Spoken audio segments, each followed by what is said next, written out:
અમદાવાદ ગ્રામ્ય ચૂંટણીને લઈને પોલીસ વડાએ નિવેદન આપ્યું છે. જણાવ્યું છે કે ગ્રામ્યમાં 3000 પોલીસકર્મી બંદોબસ્તમાં રહેશે. શાંતિપૂર્ણ રીતે મતદાન થાય તે માટેના પ્રયાસો છે. દરેક બૂથ પર સ્ટ્રોંગ રૂમ ખાતે બંદોબસ્ત શરૂ થઈ ગયો છે. પારદર્શક અને સુરક્ષિત ચૂંટણીનું આયોજન. ધંધુકામાં ખાસ 200 પોલીસકર્મીની નજર રહેશે. ચૂંટણી પ્રક્રિયા માટે પોલીસે ખાસ પોર્ટલ તૈયાર કર્યું છે.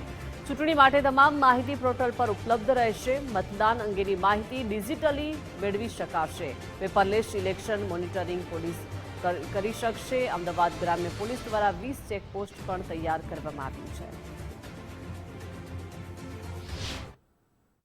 અમદાવાદ ગ્રામ્ય વિસ્તારમાં 3 મ્યુનિસિપલ કોર્પોરેશનની સીટો ઉપર, 34 જિલ્લા પંચાયતની સીટો ઉપર અને 176 તાલુકા પંચાયતની સીટો ઉપર આવતીકાલ મતદાન થવાનું છે. આજે મતદાન શાંતિપૂર્વક થાય અને આખો પ્રોસેસ સ્મૂથલી અને પીસફુલી ચાલે એને માટે અમારો લગભગ 3500ની આસપાસનો ટોટલ અમારો ડિપ્લોયમેન્ટ છે.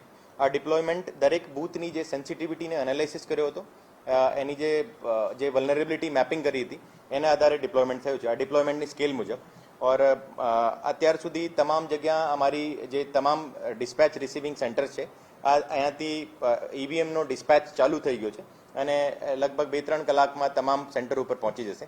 દરેક બૂથ ઉપર અમારો જે ડિપ્લોયમેન્ટ છે આ અત્યારે લાગી ગયો છે ઓર એને સાથે સાથે સ્ટ્રોંગ રૂમ અને તમામને ઉપર એસઆરપીનો ડિપ્લોયમેન્ટ છે.